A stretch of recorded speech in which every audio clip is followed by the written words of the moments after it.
talking about the difference between console and PC.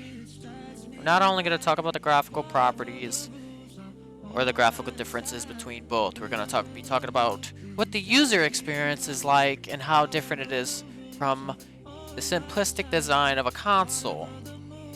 Now, at consoles, you have your simple list and your set resolution to your set quality to that resolution. While PC, you have its independent settings to where you can set it to be whatever you want.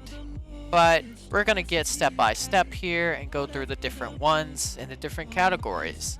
And starting at category 1 is the difference between how to launch a game and also where to manage games. As you know, with Xbox, you would just go to the My Games and Apps and you would manage lists from the start menu and then go through a menu. With PC, it's different. You have to go to all apps, then go to the game. For my case, I have folders, and I've set folders through my pins. And a good PC tip when gaming on PC is to use your pins. It's very similar to the Xbox pin system, except there's no dedicated place for apps. There's only dedicated areas for pins. And when you set pins, it makes it easier to set the games in its own folder. But it makes the user have to individually set pins to that destination.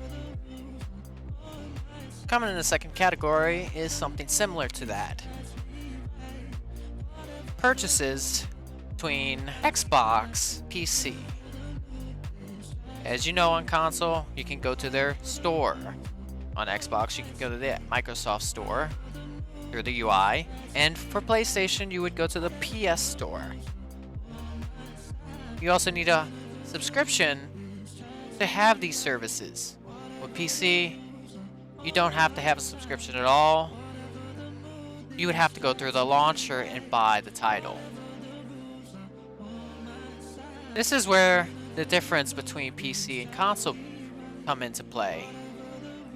This is also tying to the fact of how you would launch games other than having them in the folder. What I did not point out before is that games have their own launcher.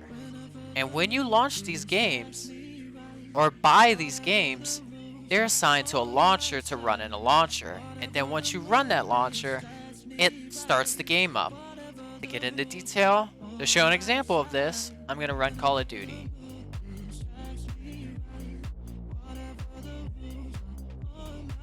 Notice how it did not launch the game, it launched the launcher first. That's because every game is hosted by a game client, aka game launcher. These are required for the games to run and also for any game purchases to that publisher. For Fortnite, it would be Epic Store, Epic Games launchers. For Far Cry, it would be Ubisoft Connect. And for EA titles and Bethesda titles, it would be either Xbox or EA. All games must run in a dedicated launcher. Store purchases are similar. They're either done by the launcher themselves, or you can go onto the website and search up a game to see what launcher it's meant for. Say for instance, Saints Row, the newest one, would only be available at the Epic Game Launcher. I will demonstrate this to you now. Click Buy Now, you click PC, Digital, Standard. The only option you have is Epic Game Store.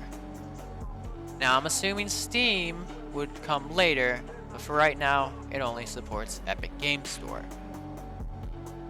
And that would take you to a web browser, or it would launch up the dedicated browser to install. With Xbox, you launch up the Xbox Store and it downloads straight to the console. No launcher or different launchers required.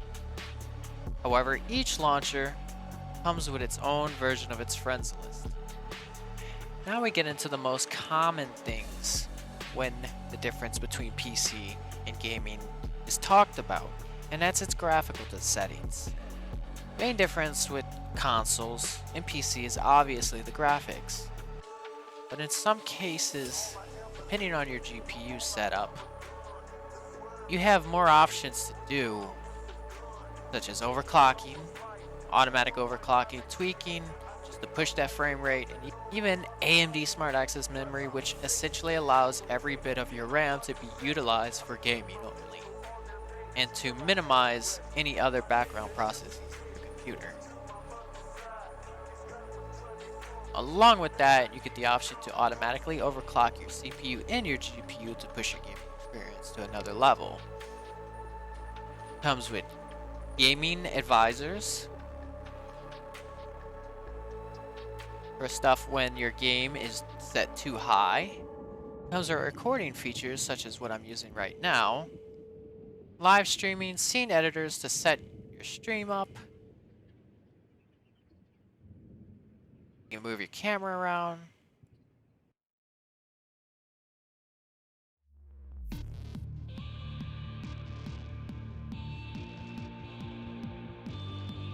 And you can run additional boosts such as Radiant Super Resolution, which is an upscaling performance feature. You can adjust the sharpening effect with it. Radiant Anti-Lag, Radiant Chill, which saves power by limiting FPS. Boost, which tones the resolution to improve performance. Image Sharpening, Enhanced Sync to reduce visual tearing. Vertical refresh options, and even presets depending on what you want to do, such as esports, if you want every frame to count and every reaction to count, versus gaming, that you only seek quality. And then you have your display properties, such as virtual super resolution and FreeSync, which requires a FreeSync or G-Sync capable monitor to run. GPU scaling modes, and integrate scaling. Audio and video properties. The ability to link your phone to control your computer from your graphics card. Real Life VR, if you had a VR headset, which I don't. Your settings for your recording and streaming, and your performance logs and preferences. Other preferences. This is for your menu itself. Animations and effects, always on top, language, and so forth.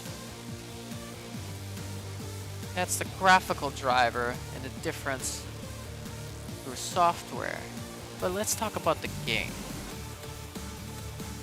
Not only can you tweak the graphical settings from the computer, you can also do this.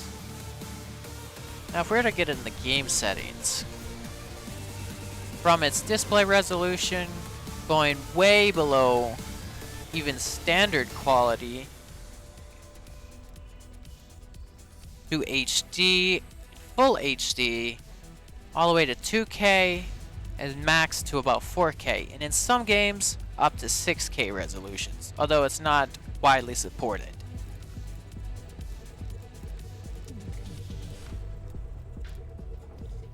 You have details and texture settings that can go from lowest to ultra.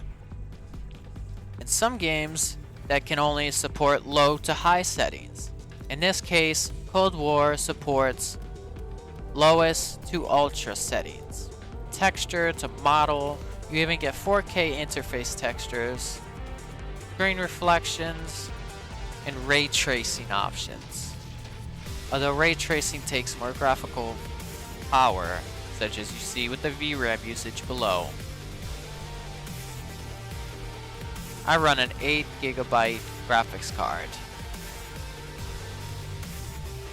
At the end of the day, it's really the player's choice on who he or she wants to game on.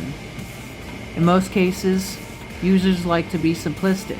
They like to go on their consoles that can support 120 frames per second amazingly on an Xbox Series X at a 4K resolution, rather than dealing with the specifics of numbers on a GPU and what a GPU can handle.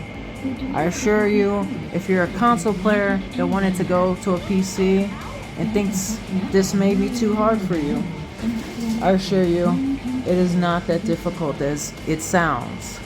All it takes is a little research. If you're a console player, like this video. If you're a PC player, also like this video and share. Recommend what I could do better in these types of videos, so I can get better at them. And I'll see you guys for the next video.